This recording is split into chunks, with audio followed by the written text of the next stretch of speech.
kita bisa kumpul kembali di majelis ini yang diadakan selapanan sebulan sekali.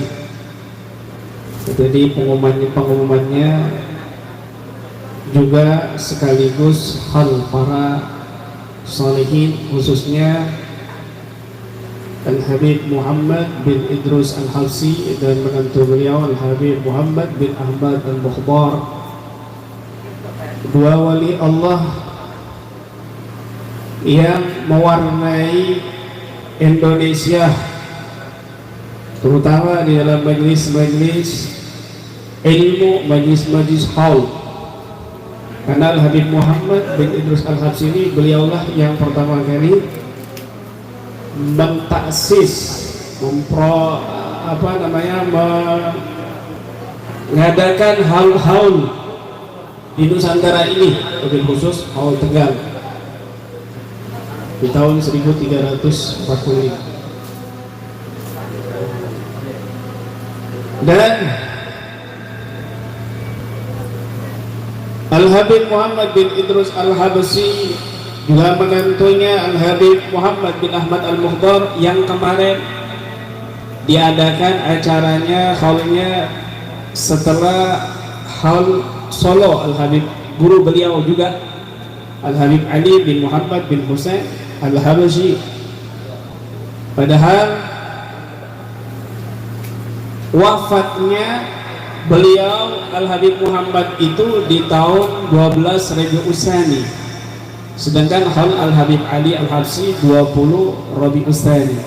Tetapi haulnya itu didahulukan gurunya dulu atas inisiatif daripada Al-Habib Abu Bakar bin Muhammad As-Saggar, di antara salah satu murid Al-Habib Muhammad bin Idrus Al-Habsyi, Waliul Qutub Gresik, Sahibul Gresik. Karena beliau memandang bahwa Al-Habib Muhammad bin Idrus Al-Habsyi sangat menghormati guru-gurunya, terutama Syekhul Futuhnya Al-Habib Ali bin Muhammad Al-Habsyi, Sahibul Maulid Simtudurar. Maka Al-Habib Abu Bakar memandang Al-Habib Muhammad bin Idrus nggak suka mendahului haulnya gurunya. Maka atas pandangan beliau, atas firasah beliau, atas kasat beliau, haulnya Al-Habib Muhammad bin Idrus Al-Habsyi dimundurkan 2 minggu lebih setelah haulnya gurunya Al-Habib Ali bin Muhammad bin Husain Al-Habsyi, ta'adduban di syekhi, karena ta'addub, beradab kepada gurunya. Meskipun sudah wafat, tapi Masya Allah beliau ta'adim dan menghormati gurunya, terutama Al-Habib Ali bin Muhammad Al-Habsyi. Di antara gurunya beliau juga adalah Habib Hasan bin Saleh Al-Bakhar, seorang wali besar yang juga mengangkat mangkobah kewalian daripada Al-Habib Muhammad bin Idrus Al-Habsyi. Mereka orang-orang mulia yang mengikuti jejak datu-datunya yang mulia sampai kepada datu tunggal mulianya Sayyiduna Muhammad sallallahu alaihi wasallam. Wa ma min khuluqin fama fi min khuluqin fil bariyati mahmud illa wa huwa mutalaqqan an zainil wujud. Tidaklah ada akhlak yang mulia di muka bumi ini bagi manusia kecuali dia mengambil daripada wirasah Nabi Muhammad sallallahu alaihi wasallam. Lihat bagaimana Al-Habib Muhammad bin Idrus Al-Habsyi. Beliau lahir di Khala Rashid, Khawamud, Yaman Selatan. Kemudian sejak kecil diasuh oleh paman beliau dan juga oleh abah beliau Al-Alim Al-Alama Al-Habib Idrus Al-Habsyi, dan ummi beliau Syekhah binti Salim bin Sumair, pengarang kitab Safinatun Najah. Jadi kakek beliau Habib Salim bin Sumair adalah pengarang kitab Safinatun Najah. kemudian terus menuntut ilmu sempurna dengan adab-adabnya. Lalu beliau pergi ke India dan tidak lama pergi ke Singapura, lanjut ke Jakarta, terus mengadakan acara-acara majelis-majelis ilmu, majelis maulid, majelis hal bersama Al-Habib Ali bin Abdurrahman As-Segaf dan para habaib-habaib di Jakarta dan Bogor. Kemudian beliau pindah ke Surabaya. Dan di situ juga di Surabaya beliau mengadakan acara-acara majelis-majelis ilmu, majelis kitab, majelis hal, majelis maulid.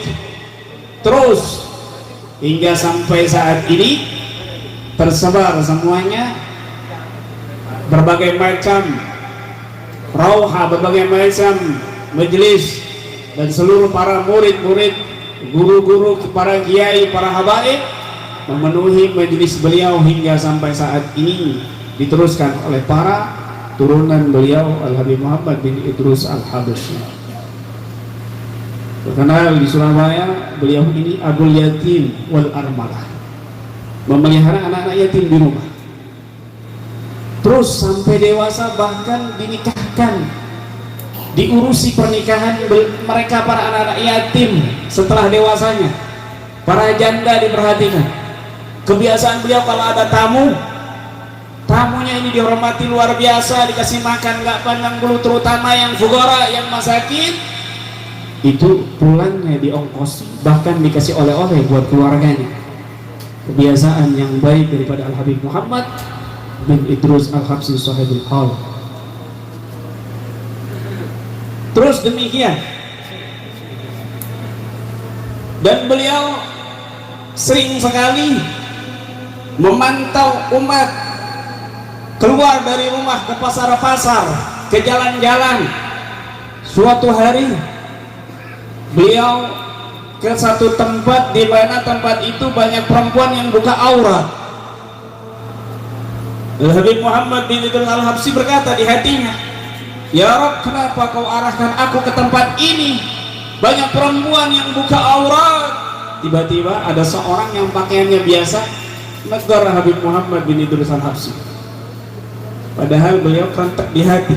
Ada orang biasa mengatakan, "Ya Sayyid Muhammad, ya Sayyidi Muhammad, jangan khawatir, la takhaf, ana baina. Jangan kamu takut, jangan usah khawatir selama aku ada di tengah-tengah mereka." Habib Muhammad kaget. Kenapa beliau bisa tahu isi hatiku? Gak lama, beberapa hari beliau kembali ke tempat itu. Ini diceritakan kemarin oleh Habib Abdul Qadir bin Ahmad Al-Habsyi di Hall Surabaya. Karena ini malam kebetulan sekaligus acara Hall Habib Muhammad bin Idrus Al-Habsyi, maka kita sedikit menceritakan kehidupan beliau di anda dikrosanihin tanzilur rahmat, karena menyebut orang-orang saleh turun rahmat Allah Subhanahu wa ta'ala. Maka keesok beberapa hari, beberapa bulan kemudian beliau kembali lagi ke tempat itu. Subhanallah, perempuan-perempuan itu sudah menutup auratnya, memakai hijab. Maka Al-Habib Muhammad bin Idrus Al-Habsyi, salah satu di antara kalam beliau adalah tetapkan husnudzan kepada Allah, husnudzan kepada Rasulullah, dan husnudzan kepada hamba-hamba Allah, terutama orang-orang saleh. Datuk beliau Al-Habib Ahmad bin Zain Al-Habsyi mengatakan, li'anna mahabbataka li awliyaillah innama huwa mahabbatullah wa rasulih. Karena kecintaanmu kepada orang-orang saleh, para wali Allah, sesungguhnya itu juga kecintaanmu kepada Allah dan Rasulnya. Kenapa? Karena mereka tidaklah diberikan nikmat karamah, kesalehan kecuali melalui perantara Nabi Muhammad SAW yang Allah utus kepada umatnya. Maka beliau sangat berpesan untuk husnudzan kepada Allah, husnudzan kepada Rasulullah, dan husnudzan kepada hamba Allah, terutama orang-orang saleh. Diceritakan Syekh Abdul Qadir Jailani ketika beliau jalan di satu tempat, di situ ada seorang pemuda yang mabuk, yang mendem. Lalu Syekh Abdul Qadir Jailani mengucapkan salam. Bagaimana tuntunan Nabi Muhammad SAW kepada orang, jika bertemu kita disunahkan untuk mengucapkan salam. Assalamualaikum. Maka seorang pemuda yang mabuk ini mengucapkan salam, menjawab salam, Waalaikumsalam warahmatullahi wabarakatuh. Tidak lama seorang pemuda ini mengejar Syekh Abdul Qadir Jailani. Ya Abdul Qadir, ya Syekh Abdul Qadir, Allah Qadir. Hei Syekh Abdul Qadir, Allah Qadir. Naam, Allah Qadir. Kemudian bertanya lagi yang kedua, ya Syekh Abdul Qadir, Allah Qadir. Hei Syekh Abdul Qadir, Allah Qadir, Allah Maha Mampu. Dengan tersenyum Syekh Abdul Qadir menjawab, naam, Allah Qadir. Ketiga kali bertanya kembali, ya Syekh Abdul Qadir, Allah Qadir. Hei Syekh Abdul Qadir, Allah Maha Mampu. Dengan menangis beliau menjawab, Allah Qadir. Ya, Allah Maha Mampu. Para murid-murid beliau yang mengawal beliau bertanya, mereka saling menangis. Syekh Abdul Qadir Jailani dan pemuda ini saling berpelukan dan saling menangis. Para muridnya bingung dengan tiga pertanyaan seorang pemuda yang mabok tadi. Lalu mereka bertanya, ya Syekh Abdul Qadir, ya Syekhi wa mursyidi, as-sabab as-sakran yas'aluk thalas masail. Wahai Syekh Abdul Qadir Jailani, wahai guruku, seorang yang mabok tadi bertanya kepada engkau 3 pertanyaan, tapi kami bingung dengan pertanyaan itu, dan engkau menjawab na'am Allah Qadir, na'am Allah Qadir, na'am Allah Qadir. Apa maksudnya? Pertanyaan pertama seorang pemuda yang mabok tadi, Allahu Qadir, ya Syekh Abdul Qadir, Allahu Qadir. Wahai Syekh Abdul Qadir Jailani, apakah Allah mampu ayyatuba alaik? Apakah Allah mampu untuk memberikan aku taubat? Naam, ya, Allah mampu untuk memberikan taubat kepada. Kemudian pertanyaan yang kedua, dia bertanya, ya Syekh Abdul Qadir, Allah Qadir. Hei Syekh Abdul Qadir, apakah Allah mampu untuk menjadikan aku mislah sepertimu? Naam, Allah Qadir. Ya, Allah mampu menjadikan kamu seperti aku kedudukannya. Dengan tersenyum beliau menjawab. Yang ketiga, beliau menangis menjawab itu, ya Syekh Abdul Qadir, Allahu Qadir. Syekh Abdul Qadir, apakah Allah mampu menjadikan kamu seperti aku, menjadikan kamu orang yang rendah seperti aku, mabok? Maka aku takut doa pemuda ini dikabulkan oleh Allah Subhanahu wa Ta'ala. Maka aku menangis. Masya Allah, seorang wali Allah Subhanahu wa Ta'ala, Syekh Abdul Qadir Jailani, yang kedudukannya tinggi di sisi Allah, masih mau berhusnudzan kepada hamba-hamba Allah Subhanahu wa Ta'ala. Oleh sebab itu, Sayyidina Umar Al-Faruq menyatakan, la tadunna bi kalimatin kharajat min lisani akhikal mu'min syarran in tajid laha fil khairi mahmalan. Jangan kamu menyangka buruk kepada satu kalimat yang keluar dari lisan seorang yang beriman jika kamu menemukan kemungkinan kebaikan dalam ucapannya itu. Demikian juga Syekh Ibnu Sirin mengatakan, beliau mengatakan dalam satu makalahnya, idza ja'aka syai'un, jika datang kepadamu kabar buruk tentang seseorang, maka faltamsik bihi udhran, maka carilah udur kebaikan pada keburukan seseorang yang kamu dengar.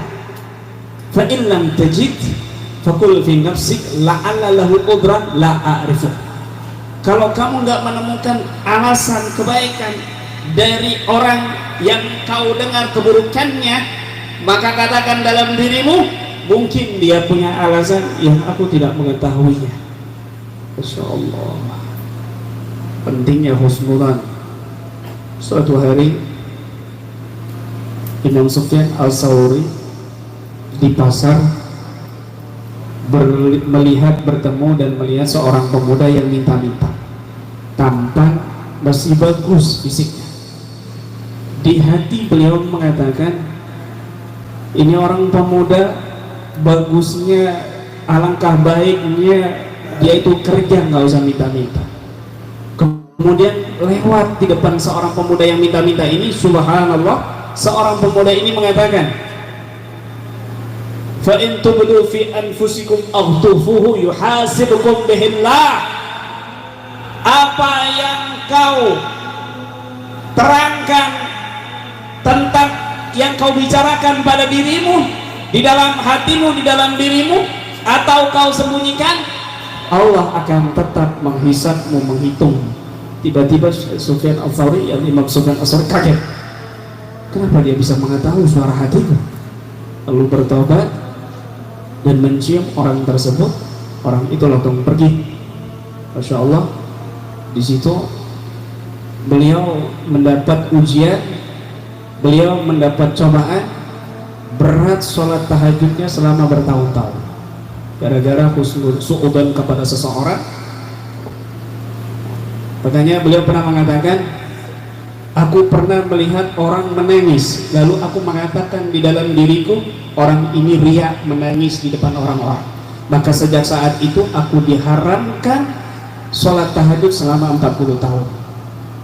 Nggak bisa bangun sholat tahajud gara-gara suudzon kepada seseorang yang dia katakan riak, padahal dia nggak tahu. Walaupun benar itu dia orang riak, tetapi dia sudah berburuk sangka, maka dia merasa, beliau merasa berat sholat tahajud selama 40 tahun. Alhamdulillah min dari pentingnya husnul yang diwati-wati oleh Al-Habib Muhammad bin Idrus Al-Habsyi di dalam berbagai makalah dan kalam-kalam, kumpulan-kumpulan kalam beliau. Di antara pesan beliau mengatakan, antara penyebab kehidupan kita ini mendapat musibah, susah, sulit, karena kita atau keluarga kita, istri, anak kita, pembantu kita, ada yang melanggar atau meremehkan hak-haknya Allah Subhanahu wa ta'ala. Beliau melanjutkan, tidakkah kalian melihat jika ada seorang istrinya, dia tidak sholat, istrinya terlambat sholat, dia biasa-biasa saja, tetapi ketika istrinya salah di dalam memasak atau tidak mencuci pakaiannya, dia marah-marah. Urusan duniawi, tetapi urusan agama dia tidak mau marah-marah.